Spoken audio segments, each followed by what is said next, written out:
Cancer, this is for you. Sa mga Cancer na mapapadaan dito sa channel is para to sa inyo guys. Sa mga Cancer, unahin natin ang inyong healing energy. Healing energy message para sa mga Cancer.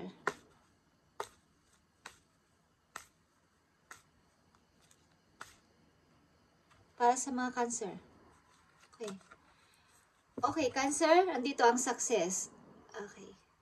I grow and thrive in the universe. I discover the purity of my heart and the higher wisdom that guides me towards victory. I direct my thoughts toward clarity and nurture wisdom, love and goodness within me. I am free now and I succeed in my life. Okay, Cancer. Maaring kayo ay tuloy-tuloy sa pagmamanifest ng inyong mga gusto gawin sa buhay at magtagumpay sa lahat ng larangan ng inyong gusto. Okay? Kumbaga kayo ay nag-grow na sa lahat ng, kumbaga sa all forms ng inyong buhay, sa inyong sarili. Is na-discover ninyo na kailangan ninyo magkaroon ng more wisdom pa at para makaguide sa inyo papunta sa ang inyong pagtatagumpay. Kailangan ninyo mag-research, mag-aral pa, mag-training pa, Cancer, okay? And ang inyong mga pagdedesisyon, ang pag-iisip nyo ay lahat ay papunta sa, kumbaga sa katotohanan lang ang inyong tinitingnan simula sa araw na to. Kumbaga yun ang inyong pinapaniwalaan na and pinipre nyo ang inyong sarili para sa inyong pagsasukses sa buhay. Okay, maaring may mga aralan kayo o mayroon kayong napagtanto sa sarili na kailangan kong tumingin na sa kabutihan ngayon, sa katotohanan, and magkaroon pa ng more kaalaman, more knowledge para sa aking tagumpay. Okay. Ang unang message nyo ay success, guys. Cancer, at napakaganda nito sa isang reading. Okay? Kumbaga kayo ay mag-grow o nag-grow na sa inyong kasalukuyan. At marami nang napagtanto sa buhay, marami nang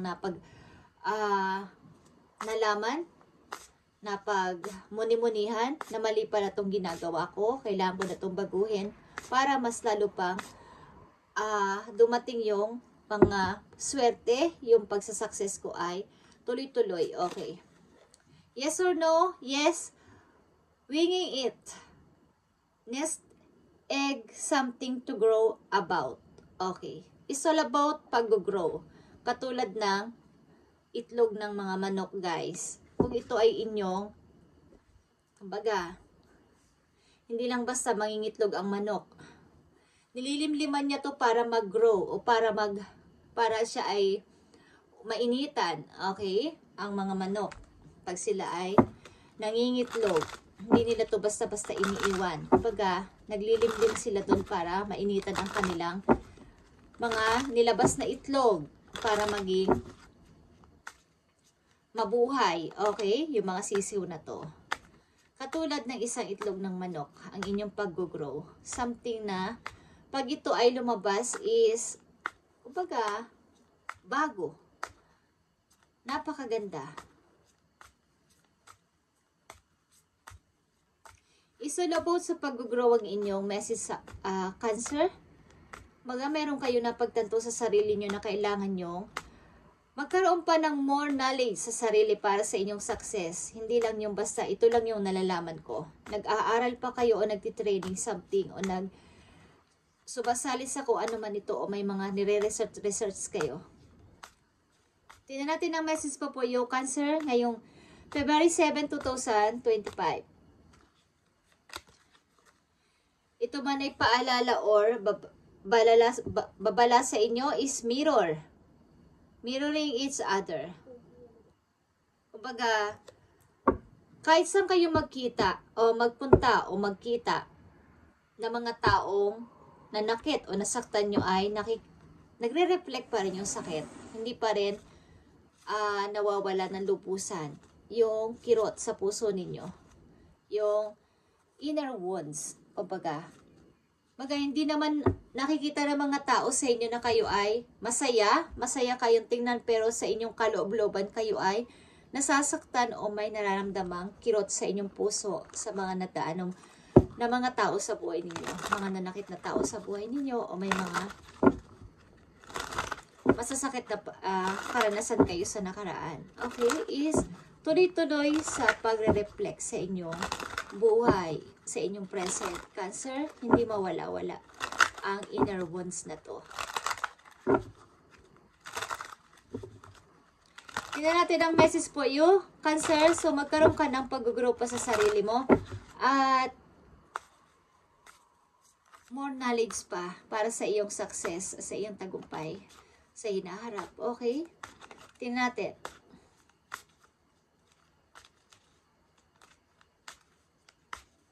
Message sa mga Cancer. Ano ba ang kanilang sitwasyon?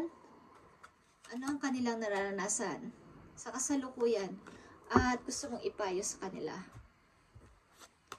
Cancer, okay. Pinipilit mong i-fix ang sarili mo at ibalik ang mga nawala. Kumbaga, nawalang pangarap, nawalang mga tao, nawalang ikaw. Okay? Yung sarili mo mismo. Gusto mong magbalik sa pagiging ikaw muli. Gusto mong i-fix ang sarili mo at baguhin. Kaya nandito ang pag-grow something. Cancer, yung i-fix muli ang mga hindi mo nagawa dati is gusto mo ulit balikan at i-fix o ituloy-tuloy. So, kailangan mo dito ng more knowledge at training pa para dito sa tagumpay mo na to at ito ay iyong in-nurture. Okay? Clarity and nurture wisdom, love and godness within me.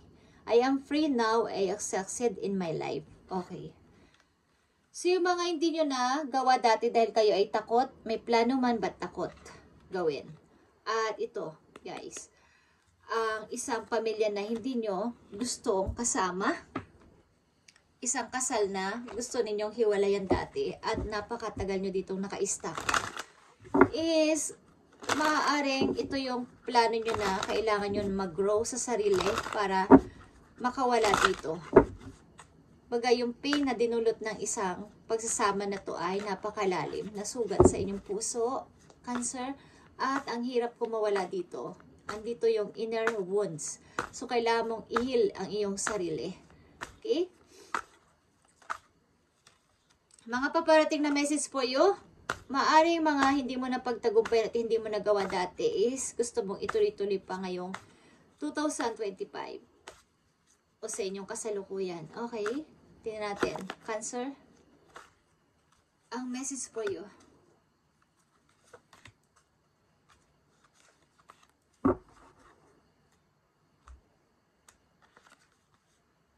Okay, dalawa dito ang temptation. Mga hindi mo nagawa talaga at something na mga nakakapagpapigil sa'yo. Yung sobra din na mapag-isa mong tao. Hindi ka nakikipag-communicate sa ibang tao ng madalas. Okay, mapag-isa ka at kinikimkim mo lahat ng sakit mo sa heart mo. Okay, 3 of Cups is here. May mga naiisipan kang mga ibang idea sa inyong kasalukuyan. At 5 of Cups. Isip ka lang ng isip at pinagmamunihan mo to kung paano mo to i-start. Cancer. Nandito yung takot, nakikita ko, sa yung pakiramdam na mag-start o magsimula. Katulad nga ng isang manok, guys, na nangitlog ng marami is hindi niya iniiwanan ang kanya mga eggs hanggang hindi ito, kumbaga pinapainitan niya.